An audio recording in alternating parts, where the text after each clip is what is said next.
कवी कवयित्री यांना कोणताही विषय खरं तर वर्ज्य नसतो, पण निसर्ग म्हटलं आणि ऋतू म्हटलं की कवींच्या प्रतिभेला एक वेगळं चैतन्य प्राप्त होतं.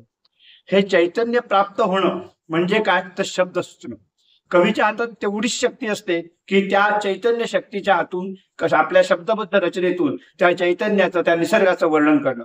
संध्या कुलकर्णी यांनी अनेक विषयांच्या कविता लिहिताना, विशेषतः स्वामी विवेकानंद, स्वातंत्र्यवीर सावरकर या अशा विभूतींच्या अभ्यासक असलेल्या या कवयित्रींनी निसर्गाच्या संदर्भातली एक अप्रतिम, म्हणजे आता आपण सध्या तर जवळजवळ माघ फाल्गुनच्या दिशेने आहोत, पण वसंत ऋतूचं आगमन होताना पृथ्वीवरती काय काय चैतन्य शक्ती बहरते, कशा प्रकारे बदल होतात ते सांगणारी कविता सादर करतायत श्रीमती संध्या कुलकर्णी. कवितेचं नाव आहे निसर्गराज. कवितेचं नाव आहे निसर्ग राजा वसंत ऋतू. वसंताच्या चाहुली पानगळ सुरू झाली, वसंताच्या चाहुली पानगळ सुरू झाली. कोकिळ कुंजनाचे स्वरमधुर गुंजनाचे, कोकिळ कुंजनाचे स्वरमधुर गुंजनाचे.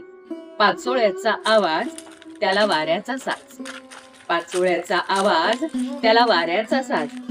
पालवी फुटली झाडे वेली सुखावली, पालवी फुटली झाडे वेली सुखावली. सोनेरी रंगांनी पालवी सजली, सोनेरी रंगांनी पालवी सजली. लुस कोवळी जशी राधा मोहरली, लुस कोवळी जशी राधा मोहरली. वाऱ्याच्या तानेत कृष्ण बासरी वाजवली, वाऱ्याच्या तानेत कृष्ण बासरी वाजवली. झाली हिरवी सोन सखी पालवी, झाली हिरवी सोन सखी पालवी. पान पान मोहरले ऋतुराज बहरले, पान पान मोहरले ऋतुराज बहरले.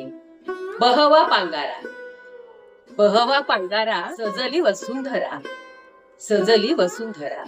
गुलमोहर सजला पान दिसेना झाडाला, गुलमोहर सजला पान दिसेना झाडाला. वसंत आला, वसंत आला निसर्ग साऱ्यांना सांगू लागला, निसर्ग साऱ्यांना सांगू लागला.